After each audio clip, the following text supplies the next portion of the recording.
ಒಂದು ಎಮ್ಮೆಗೆ ಇನ್ನೊಂದು ದೇವ್ರು ಹೆಂಗೆ ಕಾಣಿಸ್ಬೋದು, ಇನ್ನೊಂದು ಎಮ್ಮೆಯ ರೂಪದಲ್ಲೇ ಕಾಣಿಸೋದು. ಯಾಕೆ ಅಂದರೆ ಅದು ನೋಡ್ತಾ ಇರೋದು ಇನ್ನೊಂದು ಎಮ್ಮೆ.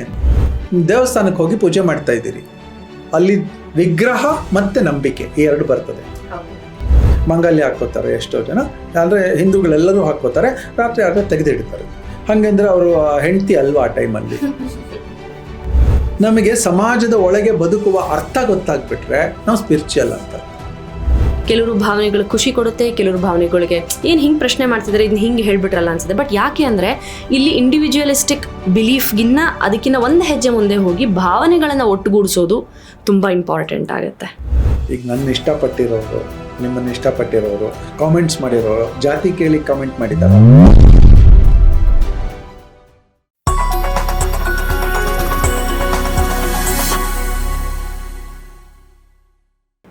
ನಮಸ್ಕಾರ, ವೆಲ್ಕಮ್ ಟು GSS ಮಾಧ್ಯಮ. 4M management of mad monkey mind. ಈ 4M ಏನಂದರೆ ಬದುಕುವ ಸ್ಕಿಲ್ ಅಂತ ಹೇಳಿದ್ರೆ ನಾವು ಅನ್ಕೋತೀವಿ ಏನೋ ಒಂದು ರಿಪೇರಿ ಮಾಡೋದು ಅಥವಾ ಏನೋ ಒಂದು ಮ್ಯಾನೇಜ್ ಮಾಡೋದು ಅಂತ. ಆ ಸ್ಕಿಲ್ಲಲ್ಲಿ ಲೈಫನ್ನೇ ಮ್ಯಾನೇಜ್ ಮಾಡೋದು ಕೂಡ ಒಂದು ಸ್ಕಿಲ್ ಅನ್ನೋದನ್ನು ತಿಳಿಸ್ಕೊಡ್ತಾ ಇದೆ 4M. ಸೊ ಅಫ್ಕೋರ್ಸ್ ಯೋಗಾತ್ಮ ಶ್ರೀಹರಿ ಅವರು ನಮ್ಮ ಜೊತೆಗೆ. ನಮಸ್ಕಾರ, ಹೇಗಿದ್ದೀರಾ? I am fine. ಅದು ಗೊತ್ತು, ಆದರೂ ಕೇಳಬೇಕು ಅಂತ. ಸರಿ, ನಂದು ಒಂದು ಪ್ರಶ್ನೆ. ಕಳೆದ ಎಪಿಸೋಡಲ್ಲಿ ಮಾತಾಡುವಾಗ ದೇವರು ಏನು ಅಂತ ನಿಮ್ಮನ್ನು ಕೇಳಿದಾಗ ನೀವು ಒಂದು ಮಾತು ಹೇಳಿರಿ. ನನಗೆ ದೇವರು ಅಂದರೆ ಈ ಕನ್ವೆನ್ಷನಲ್ಲಲ್ಲಿ ಒಂದು 2 ಕೈ ಇರುತ್ತೆ, 2 ಕಾಲು ಕಿರೀಟ ಹಾಕ್ಕೊಂಡಿರುತ್ತೆ, ಅದಲ್ಲ. ನನಗೆ ಪ್ರಕೃತಿ ದೇವರು ಅಥವಾ ನಾವು ಮಾಡುವ ಕೆಲಸ ದೇವರು, ಆಲೋಚನೆನೇ ಹಂಗಾಗಿರಬೇಕು ಅಂತ ಹೇಳಿದ್ರಿ. ನನಗೆ ಏನು ಹೇಳಕ್ಕೆ ಹೊರಡ್ತಿದ್ದೀರಾ ಆ ದೇವರು ಅನ್ನೋ ಕಾನ್ಸೆಪ್ಟ್ ಬಗ್ಗೆ ಅನ್ನುವ ಕುತೂಹಲ. ಶೂಟ್ ಆಗಿಬಿಡುತ್ತೆ, ಅದಾದಮೇಲೆ ಒಂದ್ಸತಿ ಮತ್ತೆ ಕೇಳ್ತೀವಿ ನಾವು ಸ್ಕ್ರೀನಿಂಗ್ ಟೈಮಲ್ಲಿ, ಆಮೇಲೆ ಎಪಿಸೋಡ್ ಅಪ್ಲೋಡ್ ಆದಮೇಲೆ ನಾನೊಂದ್ಸತಿ ಕೇಳ್ತೀನಿ. ಆವಾಗ ಈ ಪ್ರಶ್ನೆಗಳು ಬರುತ್ತೆ. ನನಗೆ ಬಂದಿದ್ದ ಡೌಟು ನಮ್ಮ ಆಡಿಯನ್ಸ್ಗೂ ಬರ್ತಿರ್ಬೋದು, ಅಥವಾ ಅದ್ರ ಬಗ್ಗೆ ಅಬ್ಜೆಕ್ಷನ್ ಇರಬಹುದು. Some more clarity on the concept of God. ಯಕ್ಷ ಪ್ರಶ್ನೆ ಇದು. ಅಂದರೆ ಎಷ್ಟೋ ಸಾವಿರ ವರ್ಷಗಳಿಂದ ಎಲ್ಲರಿಗೂ ಉತ್ಪತ್ತಿಯಾದಂಥ ಪ್ರಶ್ನೆನೇ ಇದು. ಈಗ ಯಾರೋ ದಾರ್ಶನಿಕರು ಹೇಳಿದ್ದನ್ನು ನಾವು ಕೇಳ್ತಿದ್ದೀವಿ, ಪಿಕ್ಚರಲ್ಲಿ ನೋಡ್ತಾ ಇದ್ದೀವಿ, ಫೋಟೋನಲ್ಲಿ ಅವ್ರು ಯಾರೋ ಕೇಳಿಸ್ಕೊಂಡವರು ಅದಕ್ಕೊಂದು ಕ್ಯಾರೆಕ್ಟರ್ ರೂಪ ಕೊಟ್ಬಿಟ್ಟು ಒಂದು ವಿಗ್ರಹ ಮಾಡಿದ್ದಾರೆ ಅಥವಾ ಒಂದು ಡ್ರಾಯಿಂಗ್ ಮಾಡಿದ್ದಾರೆ, ಅದಕ್ಕೊಂದು ಕಲರ್ ಕಾಂಬಿನೇಷನ್ ಕೊಟ್ಟಿದ್ದಾರೆ. ಅದಾದಮೇಲೆ ಅದನ್ನ ನಾವು ಪೂಜೆ ಮಾಡ್ಕೊಂಡು ಬಂದಿದ್ದೀವಿ. ನನಗೂ ಈ ಪ್ರಶ್ನೆ ಯಾವಾಗಲೂ ಬರುತ್ತೆ. ಪಿಕ್ಚರಲ್ಲಿ ತೋರಿಸಿದ ದೇವರು ಕೃಷ್ಣ ಅಂದರೆ ಇದೇನಾ, ಹಿಂಗೆ ಇರ್ತಾನ, ಇದನ್ನ ರಾಮ ಹೀಗೆ ಇದನ್ನ, ಸರಸ್ವತಿ ಅಂದರೆ ಹೀಗೇನಾ, ತಂಬೂರಿ ಇಟ್ಕೊಂಡೇ ಇರ್ತಾರ? ಇದು ಯಾವಾಗಲೂ ಬಂದಿರೋ ಪ್ರಶ್ನೆ, ಇವತ್ತಿಗೂ ಕಾಡುತ್ತೆ. ನಾನು I am trying to find out my own reasons. ಹಾಗಿರೋದಕ್ಕೂ ಇಲ್ಲದೆ ಇರೋದಕ್ಕೂ ನನ್ನ ರೀಸನ್ ನಾವು ಹುಡ್ಕೊಂಬಂದಿದ್ದೀವಿ. ದಾರ್ಶನಿಕರು ಎಲ್ಲರೂ ಹೇಳಿರೋದು ತತ್ವ ಪೂಜೆ ಅಂತ.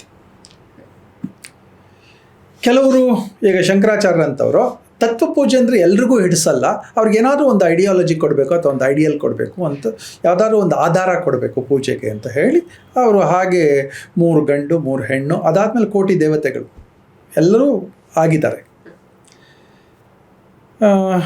ನನಗೆ ಒಂದು ಡೌಟು, ಇದನ್ನು ನಾನು ಬೇರೆ ವಿಷಯಕ್ಕೆ ರಿಲೇಟ್ ಮಾಡ್ತೀನಿ.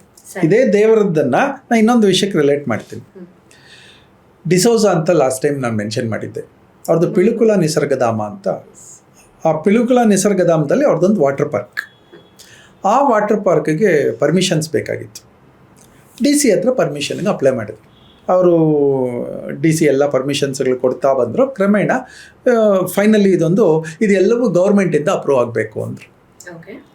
ನನಗೆ ಸರ್ ನೀವೇ ಅಲ್ವಾ ಗೌರ್ಮೆಂಟು ಅಂತ. ಇಲ್ಲೆಲ್ಲ ಗೌರ್ಮೆಂಟ್ ಇಸ್ ಡಿಫ್ರೆಂಟ್ ಅಂತಂದರು. ಸರಿ, ಅಲ್ಲಿಂದ ತೊಗೊಂಡು ರೆವಿನ್ಯೂ ಡಿಪಾರ್ಟ್ಮೆಂಟಿಗೆ ಹೋದ್ವಿ. ರೆವಿನ್ಯೂ ಡಿಪಾರ್ಟ್ಮೆಂಟಿಗೆ ಹೋದರೆ ಅವ್ರು ಹೇಳಿದ್ರು ಗೌರ್ಮೆಂಟಿಗೆ ಕಳಿಸ್ಬೇಕು.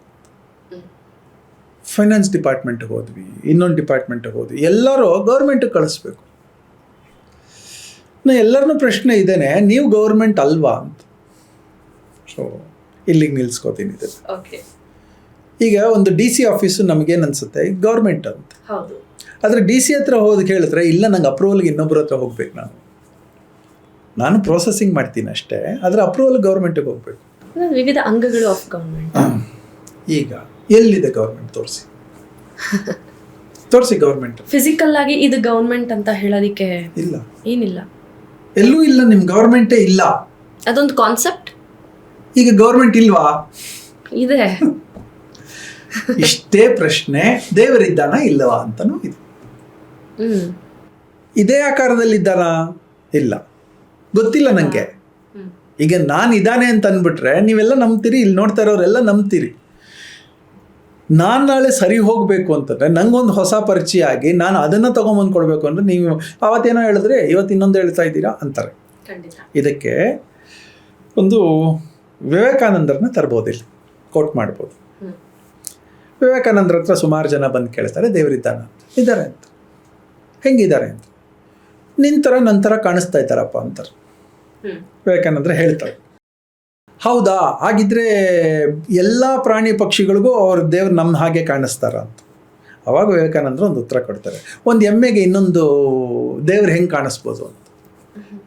ಇನ್ನೊಂದು ಎಮ್ಮೆಯ ರೂಪದಲ್ಲೇ ಕಾಣಿಸೋದು.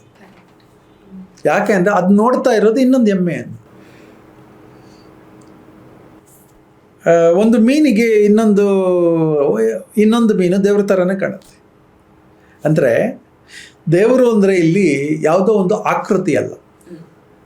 ನಮ್ಮ ವಿಷಯದಲ್ಲಿ ಇದು ಶಬ್ದ ಪ್ರಯೋಗ ಅಥವಾ ತತ್ವ ಪ್ರಯೋಗ. ಇದು ತತ್ವ, ಐಡಿಯಾಲಜಿ. ಮಗುವಿಗೆ ಅಮ್ಮ ಅಪ್ಪ ದೇವರು. ಯಾಕೆ? ದುಡ್ಡು ಕೊಡ್ತಾರೆ, ಫೀಸ್ ಕೊಡ್ತಾರೆ, ತಿಂಡಿ ಕೊಡ್ತಾರೆ, ನನಗೇನೂ ಖರ್ಚೇ ಇಲ್ಲ, ಕೆಲಸವೇ ಇಲ್ಲ, ಆದರೂ ಎಲ್ಲ ಮಾಡ್ತಾರೆ. ಸೊ ಮಗುವಿಗೆ ನಾವು ಚಿಕ್ಕಂದಿಂದ ಹೇಳ್ಕೊಟ್ಟಿರೋದೇನೋ ಅಪ್ಪ ಅಮ್ಮ ದೇವರು ಅಂತ. ನಮ್ಮಪ್ಪ ರಿವರ್ಸ್ ಆಗಿ ಹೇಳೋರು, ಮಕ್ಕಳು ದೇವರು ಅಂತ. ಹಂಗಂದ್ರೆ ಏನು? ಮಕ್ಕಳಲ್ಲಿರುವ ಪ್ಯೂರಿಟಿ ನಮ್ಮಲ್ಲಿಲ್ಲ. ಆ ಮಗುವಿಗೆ ಇದು ಈ ಜಾತಿ ಅಂತೆ, ಆ ಜಾತಿ ಅಂತೆ, ಈ ಧರ್ಮ ಆ ಧರ್ಮ ಏನೂ ಇಲ್ಲ. ಮಗುವಿಗೆ ಏನು ಅರ್ಥ ಆಗ್ತಾ ಇದೆ, ಅದರ ಪ್ಯೂರಿಟಿ ಅಷ್ಟೇ ಗೊತ್ತಾಗ್ತಾ ಇರೋದು. ಸೊ ಹಾಗಾಗಿ ನಮ್ಮ ತಂದೆ ಒಂದು ಹೊಸ ಡೈಮೆನ್ಷನನ್ನು ನಮಗೆ ತುಂಬಿದ್ರು, ಮಕ್ಕಳು ಅಂದರೆ ದೇವರು ಅಂತ. ಇನ್ಯಾರೋ ಈಗ ನಮ್ಮ ವರ್ಕ್ ಈಸ್ ವರ್ಷಿಪ್ ಅಂತ ವಿಧಾನಸೌಧದಲ್ಲಿ ಹಾಕಿದಾರಪ್ಪ, ಕೆಲಸವೇ ದೇವರು ಅಂತ. ಬಸವಣ್ಣವ್ರು ಹೇಳಿದ್ದೇನು? ಕಾಯಕವೇ ಕೈಲಾಸ ಅಂದರು. ಸೊ ಹಾಗೆ ಎಲ್ಲ ದಾರ್ಶನಿಕರು ಅವರು ಒಂದೊಂದು ವಿಷಯಗಳನ್ನು ಹಿಡ್ಕೊಂಡು ಅದರಲ್ಲಿ ಅವರ ನಂಬಿಕೆ ಇತ್ತು. ಸುಪ್ರಿಮೆಸಿ ಆ ವಿಷಯದಲ್ಲಿ ಯಾರ್ಯಾರಿಗಿದೆ ಅವ್ರನ್ನೆಲ್ಲ ದೇವರು ಅಂತ ಕರೆದ್ರು. ಶಂಕರಾಚಾರ್ಯರು ಒಂದು ವಿಷಯವನ್ನೇ ದೇವರು ಅಂತ ಕರೆದ್ರು. ಮಧ್ವಾಚಾರ್ಯ ಇನ್ನೊಂದು ವಿಷಯವನ್ನು ದೇವರು ಅಂತ ಕರೆದ್ರು. ಇನ್ಯಾರೋ ಸಂಗೀತವನ್ನು ದೇವರು ಅಂತ ಕರೆದ್ರು. ಇನ್ಯಾರೋ ಪೇಂಟಿಂಗನ್ನು ದೇವರು ಅಂತ ಕರೆದ್ರು. ಸರಸ್ವತಿಯನ್ನು ನಾವು ವಿಧ ವಿಧವಾಗಿ ನೋಡ್ಲಿಕ್ಕೆ ಶುರು ಮಾಡಿದ್ವಿ. ಪಾರ್ವತಿಯನ್ನು ವಿಧ ವಿಧವಾಗಿ ನೋಡ್ಲಿಕ್ಕೆ ಶುರು ಮಾಡಿದ್ವಿ. ಲಕ್ಷ್ಮಿಯನ್ನು ವಿಧ ವಿಧವಾಗಿ ನೋಡ್ಲಿಕ್ಕೆ ಶುರು ಮಾಡಿದ್ವಿ. ದವಸ ಲಕ್ಷ್ಮಿ, ಧಾನ್ಯ ಲಕ್ಷ್ಮಿ, ಐಶ್ವರ್ಯ ಲಕ್ಷ್ಮಿ, ಧನಲಕ್ಷ್ಮಿ, ಸಂತಾನ ಲಕ್ಷ್ಮಿ, ಎಲ್ಲವನ್ನೂ ನಾವು ವಿಧ ವಿಧವಾಗಿ ನೋಡ್ಲಿಕ್ಕೆ ಶುರು ಮಾಡಿದ್ವಿ. ಎಲ್ಲವೂ ದೇವರೇ. ಇದನ್ನೆಲ್ಲ ಹೇಳುವಾಗ ಯಾರೋ ಒಬ್ಬರಿಗೆ ಅಮೂರ್ತಿ ರೂಪವಾಗಿ ನೋಡ್ತಾ ಇರ್ತಾರಲ್ಲ, ನನ್ನ ದೇವರು ಅಂದರೆ ಹೀಗೆ ಇದ್ದಾರೆ ಅಂತ, ಅವ್ರ ಭಾವನೆಗೆ ಕನ್ಫ್ಯೂಷನ್ ಬೇಡ ಅಂತ ಹೇಳ್ತಾ ಇದ್ದೀನಿ. ದೇವರು ಅನ್ನೋದು ಸುಪ್ರಿಮೆಸಿ ಅಂತ. ಗವರ್ನೆನ್ಸ್ ಕಾಣ್ತಾ ಇದೆಯಾ? ಕಾಣಿಸುತ್ತಾ ನಿಮ್ಗೆಲ್ಲಾದರೂ? ಗಾಳಿ ಕಾಣಿಸ್ತಾ ಇದೆಯಾ? ಫೀಲ್ ಆಗತ್ತೆ. ಆ ಫೀಲಿಂಗ್ ನಮಗೆ ಹೇಳ್ಕೊಟ್ಟಿದ್ದೇನು? God is omnipresent, omnipotent. ಹೀಗೆ ನಮಗೆ ಎಲ್ಲ ಫೀಲ್ ಆಗುವಂಥದ್ದನ್ನೇ ನಾವು ದೇವರು ಅಂತ ಕರೆದು. ಇದು ಲೆವೆಲ್ 1. ಲೆವೆಲ್ 2 ಹೋಗೋಣ. ಯಾವುದೇ ವ್ಯಕ್ತಿ ಪವರ್ಫುಲ್ ಆದಾಗ ಅವ್ರನ್ನ ದೇವರು ಅಂತ ಕರೆದಿದ್ದೀವಿ. ವ್ಯಕ್ತಿ ಅಥವಾ ವ್ಯವಸ್ಥೆ ಪವರ್ಫುಲ್ ಆಗಿದೆ. ಎಷ್ಟೋ ಜನ ಮೋದಿಯನ್ನು ಪೂಜೆ ಮಾಡ್ತಾರೆ. ನಮ್ಮಲ್ಲಿ ಅಮೆರಿಕದಲ್ಲಿ ಟ್ರಂಪನ್ನು ಪೂಜೆ ಮಾಡ್ಬೋದು. Anybody who was powerful or who is powerful is treated as God. ನಾವು ಗಜೇಂದ್ರ ಅಂತ ಕರಿತೀವಿ, ಅಂದರೆ ಆನೆಯನ್ನು ನಾವು ಪೂಜೆ ಮಾಡ್ತೀವಿ. ಅದೇ ರೀತಿ ನಮ್ಮ ಚಾಮುಂಡಿ ಮಾತೆಯ ಜೊತೆಲಿರೋದು ಯಾವುದೋ ಸಿಂಹನ, ಆ ಸಿಂಹವನ್ನು ಪೂಜೆ ಮಾಡ್ತೀವಿ. ಅಂದರೆ ಎನಿಥಿಂಗ್ ಪವರ್ಫುಲ್ ನಾವು ಪೂಜೆ ಮಾಡಲಿಕ್ಕೆ ಶುರು ಮಾಡ್ತೀವಿ. ನಾವು ಜಿಂಕೆಯನ್ನು ಪೂಜೆ ಮಾಡಿದ್ದೀವಾ? ಇಲ್ಲ, ಉಪಯೋಗಕ್ಕೆ ಬಂದಿಲ್ಲ ನಮಗೆ ಜಿಂಕೆ. ಕುರಿ ಯಾವ್ದು ನಾವು ಉಪಯೋಗಕ್ಕೆ ಬಂದಿಲ್ಲ. ನಮಗೆ ತಿನ್ನೋಕೆ ಉಪಯೋಗಕ್ಕೆ ಬಂದಿದೆ ಅಷ್ಟೇ, ಪವರ್ಫುಲ್ ಅಂತ. ಈಗ ಕುದುರೆಯನ್ನು ಪೂಜೆ ಮಾಡಿದ್ದೀವಿ. ಅದೇ ರೀತಿ ಅಶ್ವ ಅಂತಾನೆ ಪೂಜೆ ಮಾಡಿದ್ದೀವಿ. ಅದೇ ರೀತಿ ನಾವು ಹಸುವನ್ನು ಪೂಜೆ ಮಾಡಿದ್ದೀವಿ. ಯಾಕೆ ಅಂದರೆ ಕೊಡುವುದು ಅಂತ. ಹಸುವಿನ ಹಾಲು, ಸಗಣಿ, ಗಂಜಲ, ಎವ್ರಿಥಿಂಗ್ ಅದನ್ನ ಪೂಜೆ ಮಾಡಿದ್ದೀವಿ. ಯಾಕೆ? ಅದು ಹಸು ಉಸಿರು ಸಹಿತ ನಮಗೆ ಒಳ್ಳೆ ಎನರ್ಜಿ ಕೊಡುತ್ತೆ ಅಂತ. ಸೊ ಹಾಗೆ ಯಾರಾದರೂ ಕೊಡುವವರಿದ್ದರೆ ಅವ್ರನ್ನ ದೇವರು ಅಂತ ನೋಡಿದ್ದೀವಿ, ಕಿತ್ಕೊಳ್ಳುವವ್ರನ್ನ ರಾಕ್ಷಸರು ಅಂತ ನೋಡಿದ್ದೀವಿ, ಕೊಟ್ಟು ತಗೊಳ್ಳೋವ್ರನ್ನ ಮನುಷ್ಯರು ಅಂತ ನೋಡಿದ್ದೀವಿ. ಇದೆಲ್ಲ ನಮ್ಮ ಅನಿಸಿಕೆಗಳು. ಕನ್ಫ್ಯೂಷನ್ಸ್ ಬೇಡ ಅಂತ ಹೇಳ್ತಾ ಇದ್ದೀವಿ. ನೀವೀಗ ದೇವಸ್ಥಾನಕ್ಕೆ ಹೋಗಿ ಪೂಜೆ ಮಾಡ್ತಾ ಇದ್ದೀರಿ, ಅಲ್ಲಿ ವಿಗ್ರಹ ಮತ್ತು ನಂಬಿಕೆ ಈ ಎರಡು ಬರ್ತದೆ. ಕೆಲವರಿಗೆ ವಿಗ್ರಹ ನಂಬಿಕೆ ಬರ್ಬೋದು, ಕೆಲವರಿಗೆ ಫೋಟೋನಲ್ಲಿ ನಂಬಿಕೆ ಬರ್ಬೋದು, ಕೆಲವರಿಗೆ ವ್ಯಕ್ತಿಯನ್ನು ನೋಡಿದ ಮೇಲೆ ಇವ್ರು ದೇವ್ರ ಥರ ಅಂತ ಅನ್ನಿಸ್ಬೋದು. ಯಾರೋ ತುಂಬ ಹೆಲ್ಪ್ ಮಾಡಿದ್ದಾರೆ, ಏನೂ ಕೇಳೋಕ್ಕೆ ಹೋಗಿಲ್ಲ ವಾಪಸ್ಸು, ಅವ್ರು ದೇವರು ಅಂತ ಅನ್ನಿಸ್ಬೋದು. ಕೆಲವರಿಗೆ ನೇಚರ್ ನಂತರದವನಿಗೆ ನೇಚರೇ ಪ್ರಕೃತಿ, ಈ ಪ್ರಕೃತಿಯೇ ದೇವರು ಅಂತ ಅನ್ನಿಸ್ಬೋದು.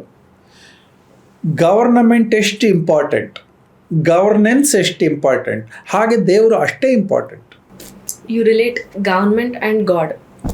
ಇದೆರಡೂ ಕಾಣಿಸಲ್ಲಪ್ಪ ನಮಗೆ. ವ್ಯಕ್ತಿಗಳಿದ್ದಾರೆ ಅಲ್ಲಿ, ಅವರ ರೆಪ್ರೆಸೆಂಟೇಟಿವ್ಸ್ ಇದ್ದಾರೆ, ಆದರೆ ಅವರೇ ಗೌರ್ಮೆಂಟಾ? ಅಲ್ಲ, ಅವ್ರ ನಂತರ ಇನ್ಯಾರೋ ಬರ್ತಾರೆ. ಈ ವ್ಯಕ್ತಿ ಇಲ್ಲಿಂದ ಟ್ರಾನ್ಸ್ಫರ್ ಆಗಿ ಹೋಗ್ತಾರೆ, ಆದರೆ ಡಿಪಾರ್ಟ್ಮೆಂಟ್ ಇಲ್ವಾ? ಈಗ ನಾವು ವಾಟರ್ ಬಿಲ್ಗೆ ನೀರು ಬರ್ತಾ ಇದೆಯಪ್ಪ, ಒಂದು ಸಿಸ್ಟಮ್ ರೆಡಿ ಆಗೋಗಿದೆ, ಅದಕ್ಕೆ ಬಿಲ್ ಕಟ್ತೀವಿ. ಈ ಅಧಿಕಾರಿ ಬಂದರೂ ಕಟ್ತೀವಿ, ಆ ಅಧಿಕಾರಿ ಬಂದರೂ ಕಟ್ತೀವಿ. ಕಟ್ಟದೇ ಇದ್ದರೆ ಡಿಸ್ಕನೆಕ್ಟ್ ಆಗುತ್ತೆ, ಹೊಸ ಸಿಸ್ಟಮ್ ಡಿಸ್ಕನೆಕ್ಟ್ ಆಗುತ್ತೆ. ಗಾಡಿ ಓಡಿಸ್ತಾ ಇದ್ದೀವಿ, ಸ್ವಲ್ಪ ಕ್ರಾಸ್ ಆದ್ವಿ ಲೈನು, ಫೈನ್ ಬರ್ತದೆ. ಸಿಸ್ಟಮ್ ರೆಡಿ ಆಗೋಗಿದೆ, ಆ ಸಿಸ್ಟಮ್ ಎಲ್ಲಿದೆ ಅಂತ ಹುಡುಕಿದ್ರೆ ಸಿಗುತ್ತಾ? ಇಲ್ಲ. ಬಿಲ್ ಎಲ್ಲಿಂದ ಬರ್ತಾ ಇದೆ ಅಂತ ಹುಡುಕಿದ್ರೆ ಸಿಗುತ್ತಾ? ಇಲ್ಲಪ್ಪ. ಫೋನ್ ಬಿಲ್ ಇಲ್ಲಿ ಕೂತ್ಕೊಂಡಿದ್ದೀವಿ, ಅಲ್ಲೆಲ್ಲೋ ಅಮೆರಿಕಾದಲ್ಲಿ ಮಾತಾಡ್ತಾ ಇದ್ದೀವಿ, ಇಲ್ಲಿಂದ ಫೋನ್ ಬಿಲ್ ಅಲ್ಲಿ ತನಕ ಅಲ್ಲಿ ಎಷ್ಟೊತ್ತು ಮಾತಾಡಿದ್ದಾರೆ ಹುಡ್ಕೊಂಬರೋಕ್ಕಾಗತ್ತಾ? ಸಿಗುತ್ತಾ? ಇಲ್ಲ. ಆದರೆ ಇದು ಎಲ್ಲವೂ ಉಂಟಲ್ವಾ, ಕಣ್ಣೆದುರುಗಡೆ ಕಾಣಿಸ್ತಾ ಇದೆ, ಫೀಲ್ ಆಗ್ತಾ ಇದೆ. ಅಂದರೆ ವರ್ಚುವಲಿ ನಮಗೆ ಅನುಭವಕ್ಕೆ ಬರ್ತಾ ಇದೆ. ಗವರ್ಮೆಂಟ್ ಅನ್ನೋದು ಅನುಭವಕ್ಕೆ ಬರ್ತಾ ಇದೆ, ಹಾಗೆ ದೇವರು ಅನ್ನೋದು ಅನುಭವಕ್ಕೆ ಬರಬೇಕಷ್ಟೆ. ಈ ದೇವರು ಅನ್ನೋ ವಿಚಾರ ಬಂದಾಗ ಇನ್ನೊಂದಿದೆ, ಬೀಯಿಂಗ್ ರಿಚುವಲಿಸ್ಟಿಕ್ ಅಥವಾ ಬೀಯಿಂಗ್ ಸ್ಪಿರಿಚುವಲ್ ಅಂತ. ಈಗ ನಾವೇನು ಅಂದ್ಕೊಳ್ತೀವಿ, ದೇವರು ಅನ್ನೋ ವಿಚಾರ ಬಂದಾಗ ಅವರು ಯಾವುದೇ ಧರ್ಮ ಆಗಲಿ ಧಾರ್ಮಿಕವಾಗಿ ಕಂಡ್ರೆ ಅವರು ದೇವರಿಗೆ ಹತ್ರ, ದೇವರ ಆರಾಧನೆ ಇದೊಂದಿದೆ. ಬೀಯಿಂಗ್ ಸ್ಪಿರಿಚುವಲ್, ಇವಾಗ ಅದೊಂದು ಟ್ರೆಂಡ್ ಬಂದಿದೆ, ಅವ್ರು ತುಂಬ ಸ್ಪಿರಿಚುವಲ್, ನೋಡೋಕ್ಕೆ ಹಾಗೆಲ್ಲ ಇಲ್ಲ ಬಟ್ ಭಾಳ ಸ್ಪಿರಿಚುವಲ್ ವ್ಯಕ್ತಿ ಹಿಂಗೆ ಹೇಳ್ತೀವಿ. ಸೊ ಇದಕ್ಕೂ ಈ ಟಾಪಿಕ್ಗೂ ಹೇಗೆ ಕನೆಕ್ಟ್ ಮಾಡ್ತೀರಾ? ನಿಮ್ಮ ಮಗುವಿಗೆ ಸ್ಕೂಲ್ಗೆ ಯೂನಿಫಾರ್ಮ್ ಹಾಕ್ತೀರಾ? ಇಬ್ಬರಿಗೂ ಹಾಕ್ತೀರಲ್ವಾ? ಈ ಸ್ಕೂಲ್ ಯೂನಿಫಾರ್ಮ್ ಹಾಕ್ಕೊಂಡಿದ್ದಾಗ ಸ್ಟೂಡೆಂಟ್ ಅಂತೀವಲ್ವಾ? ಸಂಜೆ ಬಂದು ಯೂನಿಫಾರ್ಮ್ ತೆಗೆದಿಡ್ತಾರಪ್ಪ, ಸ್ಟೂಡೆಂಟ್ ಅಲ್ವಾ? ಸ್ಟೂಡೆಂಟ್. ಸೊ ಕ್ಯಾರೆಕ್ಟರಿಸ್ಟಿಕ್ ಏನು? ಸ್ಟೂಡೆಂಟ್. ಹೌದು.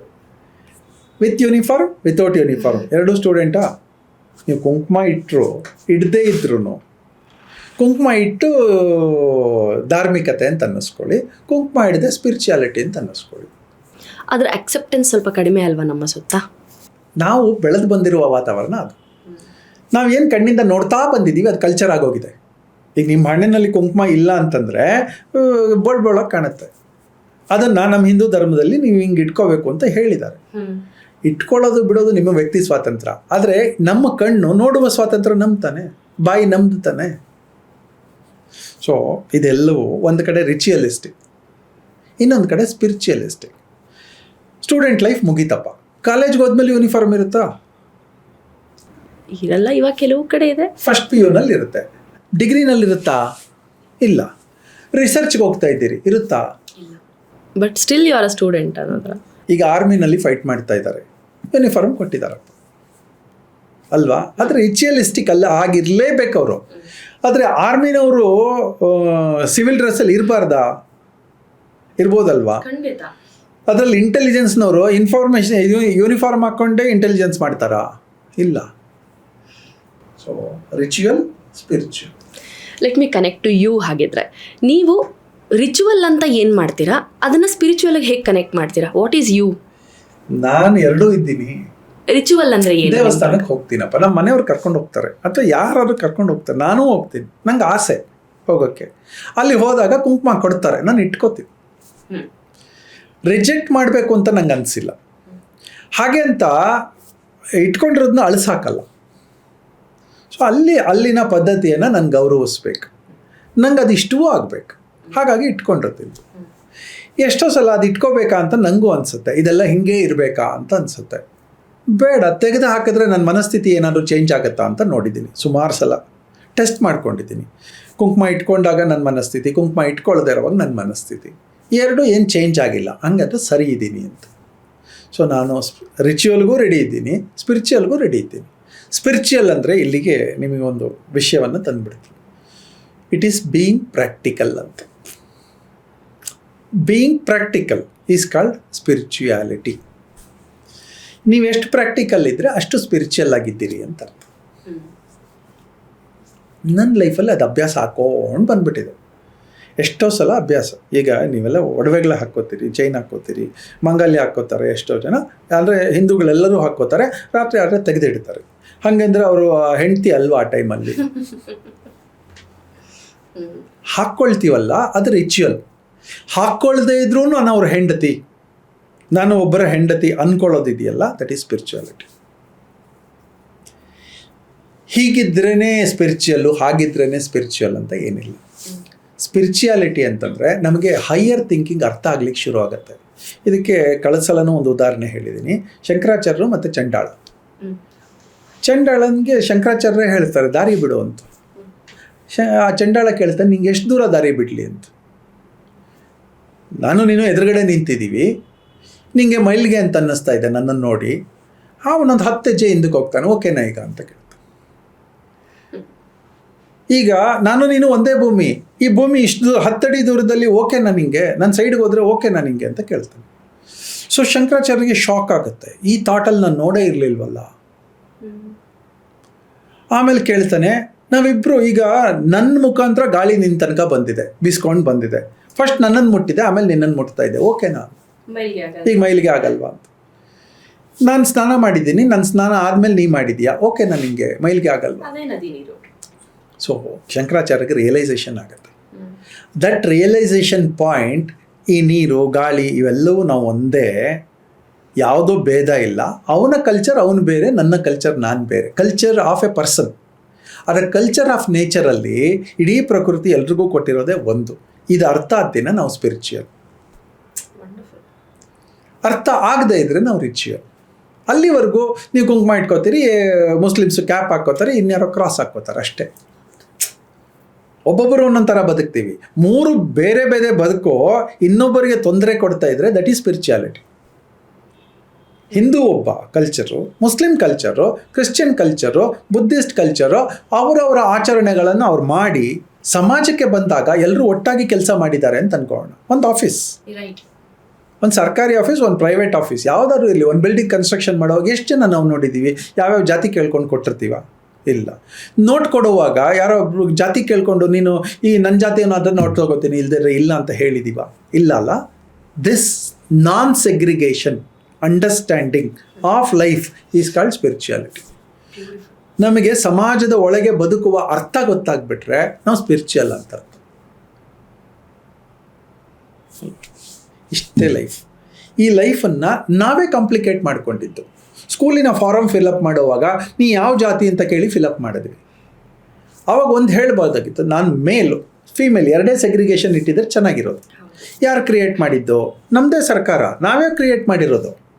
ಸರ್ಕಾರದಲ್ಲಿ ಕ್ರಿಯೇಟ್ ಮಾಡಿಬಿಟ್ಟು ನೀವು ಈ ಜಾತಿ ಸಬ್ ಜಾತಿ ಮಾಡ್ಕೊಂಡ್ವಿ. ಅದು ಓಟ್ಗೋಸ್ಕರ ಅವ್ರು ಮಾಡಿಕೊಂಡ್ರು. ಆದರೆ ಮಾಡಿದ್ದು ಜನನ ಸರ್ಕಾರನ? ಜನನೇ ಸರ್ಕಾರ. ಕರೆಕ್ಟ್. ಹಾಗೆ ಏನಾಯಿತು, ನಾವೇ ಕ್ರಿಯೇಟ್ ಮಾಡ್ತಾ ಹೋದ್ವಿ ಪ್ರತಿಯೊಂದನ್ನು. ಅಪ್ಲಿಕೇಶನ್ ಫಿಲಪ್ ಮಾಡಬೇಕಾದ್ರೆ ಸ್ಕೂಲಲ್ಲಿ ಮಗುವಿನ ಜಾತಿ ನಾವು ಕೇಳಿಬಿಟ್ಟ ಮೇಲೆ ಮುಗಿದೋಯ್ತಲ್ಲ. ನಾವೇ ಬೈಫರ್ಕೇಶನ್ ಶುರು ಮಾಡಿಬಿಟ್ವಲ್ಲ. ಅಲ್ಲಿ ಕೇಳ್ದೇ ಇರ್ಬೋದಾಗಿತ್ತು. ಅವಾಗ ಎಲ್ಲ ಮಕ್ಕಳು ಒಂದೇ ಥರ ಓದ್ತಾಯಿದ್ರು, ಎಲ್ಲ ಮಕ್ಕಳಿಗೆ ಟ್ರೀಟ್ಮೆಂಟ್ ಒಂದೇ ಥರ ಇರ್ತಾಯಿತ್ತು. ನಾವು ಅವ್ರನ್ನ ಬೈಫರ್ಕೇಶನ್ ನಾವೇ ಮಾಡಿಬಿಟ್ವಿ. ಅಪ್ಲಿಕೇಶನ್ ಕೊಡುವಾಗಲೇ ಬೈಫರ್ಕೇಶನ್ ಮಾಡಿಬಿಟ್ವಿ. ಸೊ ದೇವರು, ಸ್ಪಿರಿಚುಯಾಲಿಟಿ, ಸರ್ಕಾರ, ಈ 3 ಒಂದೇ line. Government and God, government versus God. Versus ಇಲ್ಲ, it is and God. Government is God. Is God. ನಾವು ಯಾರನ್ನ ಪಾಲಿಸ್ತಾ ಇದ್ದೀವಿ? ಗೌರ್ಮೆಂಟ್ ಅಷ್ಟೇ. ಈ ದೇಶದಲ್ಲಿ ಹುಟ್ಟಿದ ಮೇಲೆ ಈ ಸಂವಿಧಾನವನ್ನು ಅಥವಾ ಈ ಧರ್ಮವನ್ನು, ಇಲ್ಲಿ ಹಿಂದೂ ಧರ್ಮ ಅಲ್ಲ, ಸರ್ಕಾರಿ ಧರ್ಮ, ಆ ಸರ್ಕಾರಿ ಧರ್ಮವನ್ನು ನಾವು we are taken as number 1. Correct. Hindu ಧರ್ಮದ ಆಚರಣೆಗಳನ್ನು ನಂಬರ್ 2 ಅಂತ ತಗೊಂಡಿದ್ದೀವಿ. ಅಥವಾ ಮುಸ್ಲಿಂ ಧರ್ಮ ನಂಬರ್ 2 ಅಂತ ತಗೊಂಡಿರ್ತಾರೆ, ಕ್ರಿಶ್ಚಿಯನ್ ಧರ್ಮ ನಂಬರ್ 2. ಇಂಡಿವಿಜುವಲ್ ಧರ್ಮಗಳು ನಂಬರ್ 2. ಆದರೆ ಇಷ್ಟು ಸೇರಿ ಅಲ್ವಾ ನಮ್ಮ ಭಾರತ. ಹಾಗಾಗಿ ಭಾರತ ಕಾನ್ಸ್ಟಿಟ್ಯೂಷನ್ ಏನಿದೆ ಅದು ನಮ್ಮ ಧರ್ಮ. ಆ ಧರ್ಮಗಳ ಬೈಫರ್ಕೇಷನ್ ಆಗಲಿ, ಎಷ್ಟಾದರೂ ಆಗಿರಲಿ. ಆದರೆ ಸರ್ಕಾರ ಒಂದು ಇದ್ದಾಗ ಸರ್ಕಾರಕ್ಕೆ ನಾವು ಮಾನ್ಯತೆ ಕೊಟ್ಟಿದ್ದೀವಿ. ತಲೆ ತಗ್ಸಿರೋದು ಯಾವುದಕ್ಕೆ? ನಮ್ಮ ನ್ಯಾಷನಲ್ ಫ್ಲ್ಯಾಗ್ಗೆ.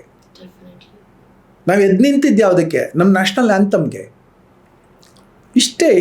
ಈ ಸಣ್ಣದು ಪಾಲಿಸ್ಕೊಂಬಂದ್ಬಿಟ್ರೆ ನಮಗೆ ಬೈಫರ್ಕೇಷನ್ ಇಲ್ಲ. ಬೈಫರ್ಕೇಷನ್ ಮಾಡ್ತಾ ಇದ್ದಾರಲ್ಲ, ಇವತ್ತಿಗೆ ನಿಲ್ಲಿಸ್ಕೊಳ್ಳಿ. ನಾವ್ಯಾರು ಬೈಫರ್ಕೇಷನ್ ಮಾಡ್ಕೊಂಡು ಬದುಕಬೇಕಾಗಿಲ್ಲ.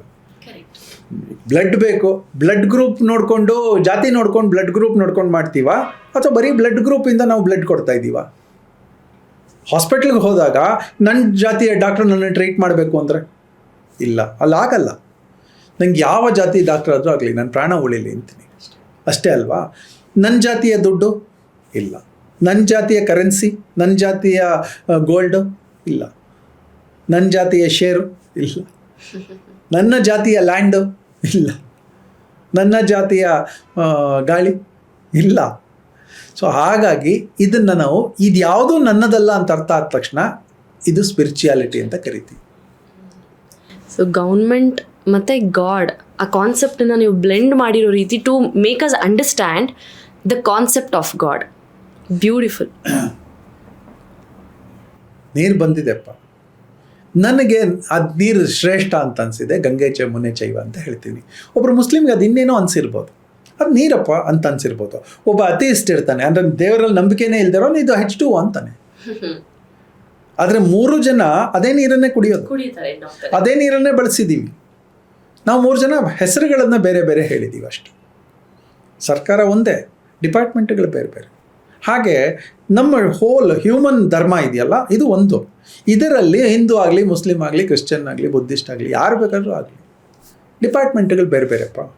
ಅವ್ರವ್ರ ಡಿಪಾರ್ಟ್ಮೆಂಟಲ್ಲಿ ಅವ್ರವ್ರ ಕೆಲಸ ಮಾಡ್ತಾ ಇದ್ದಾರೆ, ಮಾಡಿ, ಅಚ್ಚುಕಟ್ಟಾಗಿ ಮಾಡಿ. ನಿಮ್ಮ ಡಿಪಾರ್ಟ್ಮೆಂಟ್ ಕೆಲಸವನ್ನು ಅಚ್ಚುಕಟ್ಟಾಗಿ ಮಾಡಿ. ಹಿಂದೂ ಧರ್ಮದವರು ಅಚ್ಚುಕಟ್ಟಾಗಿ ಹಿಂದೂ ಧರ್ಮವನ್ನು ಪಾಲಿಸಿ. ಅಲ್ಲಿರುವಂಥ ಎಲ್ಲ ಗುಡ್ಸ್ಗಳನ್ನು ಸಮಾಜಕ್ಕೆ ತನ್ನಿ, ಬ್ಯಾಡಿಸಿದ್ರೆ ಒಳಗಡೆ ಮುಚ್ಚಾಕಿ ತೊಡೆದು ಹಾಕಿ. ಮುಸ್ಲಿಮ್ಸ್ಗೂ ಇದೆ ಕರೆ. ನಿಮ್ಮ ಧರ್ಮದಲ್ಲಿ 100 ಒಳ್ಳೇದಿದೆ, 100 ನ್ಯೂನ್ಯತೆಗಳು ಇರುತ್ತೆ. ನ್ಯೂನ್ಯತೆಗಳನ್ನೆಲ್ಲ ಪಕ್ಕಕ್ಕಿಡಿ, ಒಳ್ಳೆಯದೆಲ್ಲ ಸಮಾಜಕ್ಕೆ ತೊಗೊಂಬನ್ನಿ. ಕ್ರಿಶ್ಚಿಯನ್ಸಲ್ಲೂ ಅಷ್ಟೇ, ಯಾರಾದರೂ ಅಷ್ಟೇ. ನನ್ನ ಆಚರಣೆಗಳು ಇನ್ನೊಬ್ಬರಿಗೆ ಡಿಸ್ಟರ್ಬ್ ಆಗೋದಿದ್ದರೆ ಅದು ಆ ಆಚರಣೆಗಳ ಅವಶ್ಯಕತೆ ನಮಗಿಲ್ಲ, ಅಂದರೆ ಸಮಾಜಕ್ಕಿಲ್ಲ. ಆ ಆಚರಣೆಗಳಿಂದ 4 ಜನಕ್ಕೆ ಒಳ್ಳೆಯದಾಗಿದೆ. ಮುಸ್ಲಿಂ ಡಾಕ್ಟರ್ಸ್ ಒಂದಷ್ಟು ಜನ ಒಳ್ಳೆ ಡಾಕ್ಟರ್ಸ್ ಇದ್ದಾರೆ. ಆ ಡಾಕ್ಟರ್ಸಿಂದ ಸಾವಿರಾರು ಜೀವಗಳು ಉಳಿತಾ ಇದೆ. ಆ ಡಾಕ್ಟರ್ ಬೇಕಪ್ಪ ನಮಗೆ. ಅಲ್ಲಿ ನಾವು ಅವ್ರನ್ನ ಮುಸ್ಲಿಂ ಡಾಕ್ಟರ್ ಅಂತೀವಾ ಅಥವಾ ಡಾಕ್ಟರ್ ಅಂತೀವಾ? ಡಾಕ್ಟರ್ ಅಷ್ಟೇ. ಹಿಂದೂ ಡಾಕ್ಟರ್ ಅಂತೀವಾ, ಬುದ್ಧಿಸ್ಟ್ ಡಾಕ್ಟರ್ ಅಂತ ಬೈಫರ್ಕೇಷನ್ ಮಾಡಿದ್ದೀವ? ಇಲ್ಲಲ್ಲ. ನಮ್ಮ ದೇಶಕ್ಕೆ ಒಳ್ಳೆ ಪ್ಲೇಯರ್ಸ್ ಬೇಕು, ಒಳ್ಳೆ ಪ್ಲೇಯರ್ಸ್ಗಳನ್ನು ಕೊಟ್ಟಿದೆ. ಯಾವ ಜಾತಿ ಪ್ಲೇಯರ್ ಅಂತ ಅಂದ್ಕೊಂಡು ನಾವು ಮಾಡಿದ್ದೀವ, ಅಥವಾ ನಮ್ಮ ದೇಶಕ್ಕೆ ಕೀರ್ತಿ ಕೊಟ್ಟಂಥ ಪ್ಲೇಯರ್ಸ್ನ ನಾವು ತೊಗೊಂಡಿದ್ದೀವ? ಈ ಅರ್ಥಗಳೆಲ್ಲ ಆದ ತಕ್ಷಣವೇ ನಾವು ಸ್ಪಿರಿಚುವಲ್ ಅಂತ ಅರ್ಥ. ಇದಕ್ಕೆ ಕ್ವಾಲಿಫಿಕೇಷನ್ನು ಮೊದಲು ನಾವು ಧಾರ್ಮಿಕವಾಗಿರಬೇಕು, ಆಮೇಲೆ ಸ್ಪಿರಿಚುವಲ್ ಆಗಬೇಕು ಅಂತೇನಿಲ್ಲ. ನಮ್ಮ ಮಕ್ಕಳು ಹುಟ್ಟುತ್ತಾನೆ ಅವ್ರು ಸ್ಪಿರಿಚುವಲ್, ಬರ್ತಾ ಬರ್ತಾ ರಿಚುವಲ್ ಆಗ್ತಾರೆ. ಆಮೇಲೆ ಸ್ವಲ್ಪ ದಿನ ಗೊತ್ತಾಗುತ್ತೆ ಈ ರಿಚುಯಾಲಿಟಿ ನಂಗೆ ಸಫೋಕೇಶನ್ ಆಗ್ತಾ ಇದೆ ಅಂತ. ರಿಚುಯಾಲಿಟಿಯಿಂದ ಮತ್ತೆ ಹೊರಗೆ ಬರ್ತಾರೆ. ಆ ಹೊರಗೆ ಬಂದ ತಕ್ಷಣ ಮತ್ತೆ ಸ್ಪಿರಿಚುವಲ್ ಆಗ್ತಾರೆ. ಬೇಡಪ್ಪ ಬೈಫರ್ಕೇಷನ್, ನಮಗೆ ಸಾಕು, ನಾವೆಲ್ಲ ಚೆನ್ನಾಗಿದ್ದೀವಿ, ಚೆನ್ನಾಗಿರಬೇಕು ಅಂತ ಅನ್ನಿಸ್ಬಿಟ್ರೆ ಸಾಕು.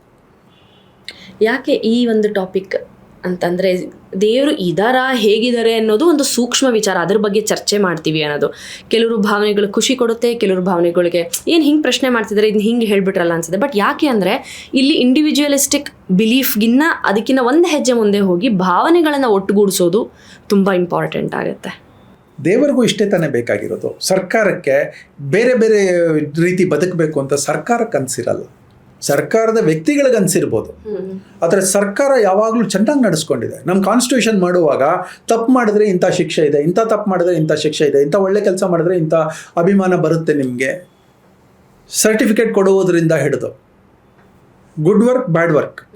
ಗುಡ್ ವರ್ಕ್ ನಿಮಗೆ ಸರ್ಟಿಫಿಕೇಟ್ ಏನು, ಜೈಲಿಗೆ ಹಾಕಿಲ್ಲ, that is called good work result. ಒಂದು ತಪ್ಪು ಕೆಲಸ ಮಾಡಿದ್ದೀರಿ, ಒಂದು ಕಳ್ತನ ಮಾಡಿದ್ದೀರಿ, ರಿಸಲ್ಟ್ ಬಂದೇ ಇದೆ. ಒಂದು ಲೆವೆಲ್ ಇದು ಕ್ರಾಸ್ ಆಗಿದ್ದೀವಿ, ನಾವು ಒಂದು ಸಿಗ್ನಲ್ ಕ್ರಾಸ್ ಆಗಿದ್ದೀವಿ, ಫೈನ್ ಬಂದೇ ಇದೆ. ಸೊ ತಪ್ಪು ಮಾಡಿದಾಗ ಅದಕ್ಕೆ ಶಿಕ್ಷೆ ಇದೆ, ಒಳ್ಳೆ ಕೆಲಸ ಮಾಡಿದಾಗ ಶಿಕ್ಷೆ ಇಲ್ಲ, ಅದೇ ಅಪ್ರಿಸಿಯೇಷನ್. ಸೊ ಹೀಗೆ ಸರ್ಕಾರ ಕೂಡ ನೋಡ್ತಾ ಇರೋದು ಈಕ್ವಾಲಿಟಿ. ಇಂಥ ಜಾತಿಗೆ ಇಂಥ ಧರ್ಮಕ್ಕೆ ಇಂಥ ಶಿಕ್ಷೆ ಅಂತ ಎಲ್ಲೂ ಹೇಳಿಲ್ಲ.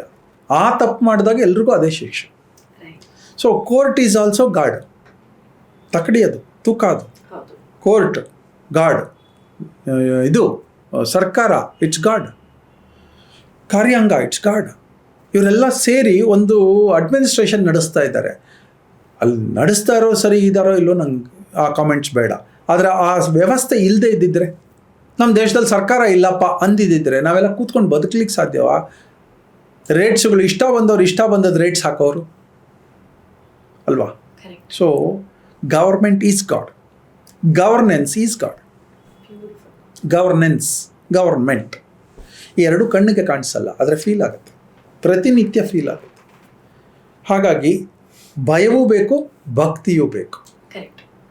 ಭಯ ಇಲ್ಲ, ನಮ್ಮ ಗೌರ್ಮೆಂಟ್ ಮೇಲೆ ನಂಗೆ ಭಯವೇ ಇಲ್ಲ ಅಂತಂದರೆ ನಾವು 3 ಜನ ಹೋಗ್ತೀವಪ್ಪ 2 ವೀಲರಲ್ಲಿ, ನನ್ನ ಎಷ್ಟು ಬೇಕಾದ್ರೂ ಫೈನ್ಸ್ ಹಾಕಿ, ನೀವು ಯಾರು ಎಷ್ಟು ಬೇಕಾದ್ರೂ ಹಾಕಿ, ನಾನೇಂತೂ ಕಟ್ಟಲ್ಲ ಅಂತ ಅಂದ್ಬಿಟ್ರೆ, ನೀವು ವಾಟರ್ ಬಿಲ್ ಎಷ್ಟಾದರೂ ಕೊಡಿ ನಾನೇನು ಕಟ್ಟಲ್ಲ, ನೀವು ಎಲೆಕ್ಟ್ರಿಕ್ ಬಿಲ್ ಎಷ್ಟಾದರೂ ಕೊಡಿ ನಾನೇನು ಕಟ್ಟಲ್ಲ ಅಂತ ಅಂದ್ಬಿಟ್ರೆ ಅದು ರಾಕ್ಷಸ ಪ್ರವೃತ್ತಿ ಆಗಿಬಿಡುತ್ತೆ.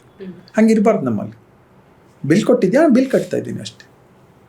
ಸೊ ಆ ಕಟ್ಟುವ ಪದ್ಧತಿ ಬಂದುಬಿಟ್ರೆ ವಿ ಆರ್ ಇನ್ ಗವರ್ನೆನ್ಸ್. ಭಗವಂತನ ವ್ಯವಸ್ಥೆ ಕೂಡ ಅಷ್ಟೇ.